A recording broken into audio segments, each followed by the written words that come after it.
बिस्मिल्लाहिर्रहमानिर्रहीम। अस्सलाम वालेकुम।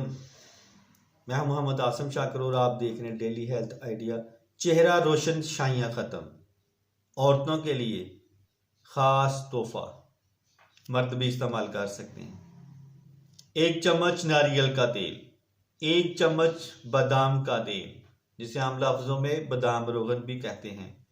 1 अदद विटामिन ई का कैप्सूल, जो बआसानी आपको मेडिकल स्टोर से अवेलेबल है। तरीका इस्तेमाल, इन शिया को मिलाएं, फिर इसको मिक्सचर से अपने चेहरे के छाइयों पर रात को वक्त मसाज करें और सुबह मुंह धो लें।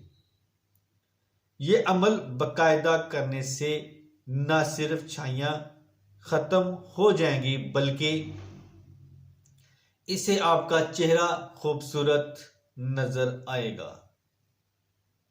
तो इसके साथ ही मैं अब इजाज़त चाहता हूँ। दुआ में याद रखना और अपना खास ख्याल रखना। अस्सलाम वालेकुम।